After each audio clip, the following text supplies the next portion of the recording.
Hi everyone, my name is attorney Bianca Jordan, and I am the founder and owner of Brazen Legal, a virtual law firm that specializes in immigration and business law.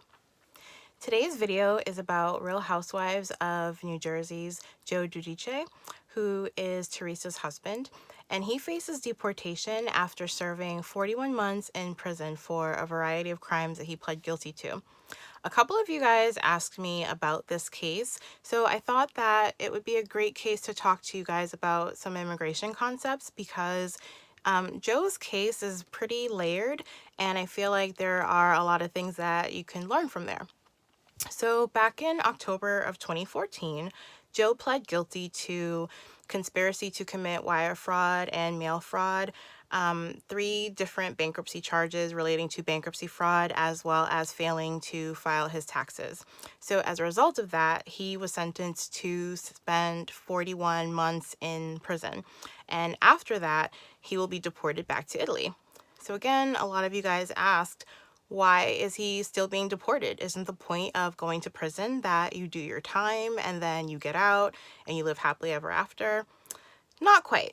And without going down the rabbit hole that is our criminal justice system and our immigration system, just for the purposes of now, it's really important to understand that the criminal justice system and the immigration system are two separate systems. Criminal is criminal. It's exactly what it sounds like. It's punishing you for a crime. Immigration is actually a civil system, and that can be a little bit confusing, especially because a lot of immigrants find themselves in immigration proceedings, in particular removal or deportation proceedings, because of a crime that they've committed. But it's super important to know that these are two separate systems. And so once the criminal justice system is done with Joe, basically once he's done serving his time, the immigration system will kick in now to try to deport him. And the only reason why Joe is being deported is because of his immigration status. Joe is a lawful permanent resident, aka an LPR, aka a green card holder. And green card holders are subject to being deported for a variety of reasons, one of which is being convicted of an aggravated felony. In Joe's case, he pled guilty to a series of crimes, but that guilty plea still counts as a conviction for immigration purposes. So do things that are called quaffs. In Massachusetts, we have something called a quaff, which is continued without a finding. Even though it's not per se a conviction in the criminal system, it counts as a conviction for immigration purposes.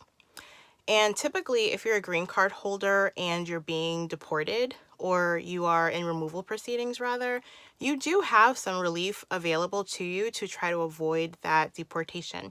However, when you're convicted of an aggravated felony, they kind of strip those away from you. So when Joe is done serving his 41 months in prison, he will be deported back to a country that he hasn't been to, or rather, that he hasn't lived in since he was 1 year old. And that's when he came to the United States. The other interesting thing is that his parents might actually be U.S. citizens. And it's quite possible that Joe could have gotten U.S. citizenship from his parents back in the day.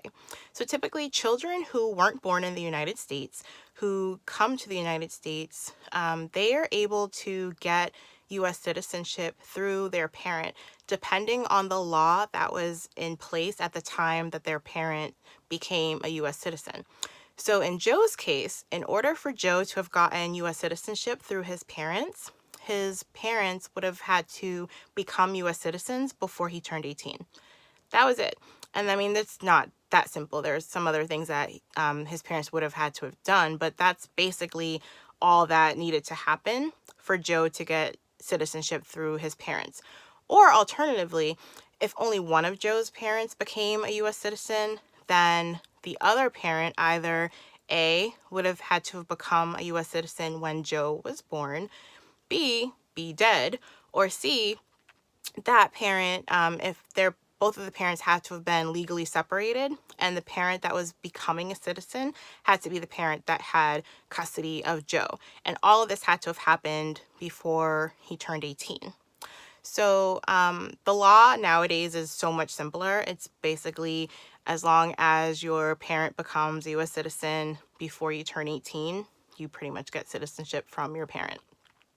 So even if Joe was not able to get citizenship through his parents in the way that I just described, Joe could have applied for citizenship on his own accord. Once he turned 18, he could have applied for citizenship on his own behalf, and he could have become a citizen. And, even if life would have ended up the same way and, he still committed these crimes that he would plead guilty to, all that would happen is that he would go to jail, he would serve his 41 months, he would be released, and then he'd live happily ever after. And that would be it, just like his wife. That's pretty much what happened with Teresa. Teresa did her 15 months, and then she's out and living happily ever after. She's not going to be deported like Joe's going to be deported, unfortunately. So there are many reasons why people don't become U.S. citizens, especially nowadays with what's going on, the rhetoric, the very anti-immigrant stance that we have in this country. On the one hand, somebody can argue, why would you want to become a citizen of this country when it seems like everybody just hates immigrants here? On the other hand, that's exactly why you need to become a U.S. citizen, because that's really the only thing that is securing your status right now. It's kind of like an unfortunate catch-22. So depending on the reason why you're being deported in the first place, once you actually leave the United States, you cannot come back for a period of either 5 years, 10 years, 20 years, or even permanently, depending on how bad of the crime you committed. In Joe's case, he might be able to apply for readmission back into the United States about 10 years after he's deported, but it remains to be seen if he'd actually be allowed back in. So, what I'm hoping that you guys take away from this short video are these 3 things. Number 1, don't break the law. Definitely don't break the law, especially if you are not a U.S. citizen. But anybody out there, just don't break the law. Number 2, don't plead guilty or quaff to your crimes. Like if you're in a criminal proceeding right now and your immigration status is a little iffy or you're not a citizen, really try to talk to your lawyer about not pleading guilty, not quaffing it out, because you don't want to end up in a situation where you're facing deportation and you don't have any remedy that can get you out of it. And thirdly, secure your status. Parents, if you're bringing children over to the United States that weren't born here, whether it's your own natural child or if you're adopting a child, please make sure that you're working with an immigration attorney so that you can make sure that you're doing everything that is necessary to ensure that your child is able to acquire the right immigration status. A lot of parents mistakenly think that bringing their children over before they turn 16 is enough, but it's not. And there have been countless stories in the media, you could even Google them, where there are people that have been adopted and they come over to the United States only to find out that they actually never really did get citizenship from their parents because their parents didn't do everything that they were supposed to do. And also for everybody else, especially LPRs out there, if you've had your green card for 5 years or 3 years, if you're married to a U.S. citizen, seriously consider becoming a U.S. citizen, because really nowadays especially, that's really the only thing that will protect you from deportation. So I hope that this video was helpful. If it was, please let me know. Please leave a comment, share it with your friends, your network, your family, anybody that you think could benefit. And please keep the questions and topics coming.